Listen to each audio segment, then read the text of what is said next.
Hi viewers, ఈరోజు మనం Windows 10లో ఒక కొత్త ట్రిప్స్ అండ్ ట్రిక్స్ గురించి నేర్చుకోబోతున్నామండి. మీరు నోట్ ప్యాడ్ వాడుతున్నా, లేదంటే వర్డ్ ప్యాడ్ వాడుతున్నా, లేదంటే ఎంఎస్ వర్డ్ వాడుతున్నా, ఏదైనా డాక్యుమెంట్స్ వాడుతున్నప్పుడు అందులో మనం కీబోర్డ్ ద్వారా టెక్స్ట్ని టైప్ చేస్తాం కదండి. అలా కాకుండా మనం ఏదైతే ఇంగ్లీష్లో మాట్లాడతామో వాయిస్ ద్వారా మనం మాట్లాడే వాయిస్ అంతటినీ కూడా డాక్యుమెంట్స్ మీద ప్రింట్ అవ్వాలనుకున్నప్పుడు ఒక విండోస్ 10లో ఒక మంచి అద్భుతమైన ట్రిక్ ఉంది. అయితే దీనికి నెట్ కంపల్సరీ ఆన్లో ఉండాలి. ఓకే, ఇప్పుడు నేను చూడండి ఎంఎస్ వర్డ్ ఓపెన్ చేస్తున్నాను.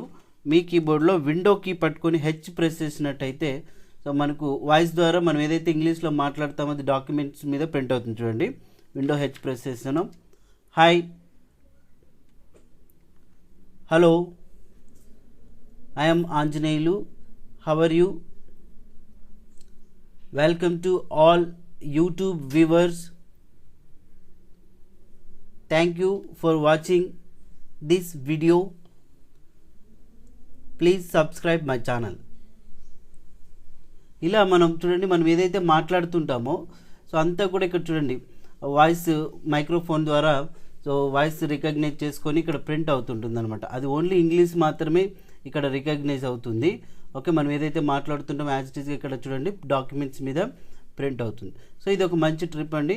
సో ఇప్పుడు చాలా వరకు ఇంటర్నెట్ అనేది ప్రతి ఒక్కరి దగ్గర ఉంటుంది. ఓకే, కంప్యూటర్ వాడేటప్పుడు మీరు హాట్స్పాట్ ఉపయోగించుకొని అయినా కూడా సో మీరు ఇలాగ ట్రై చేయొచ్చు. మీరు కూడా ఒకసారి మీ కంప్యూటర్లో ట్రై చేయగలరని ఆశిస్తున్నానండి. ఇలాంటి వీడియోస్ కోసం మా ఛానల్ని తప్పకుండా సబ్స్క్రైబ్ చేయండి, లైక్ చేయండి, షేర్ చేయండి. Thank you.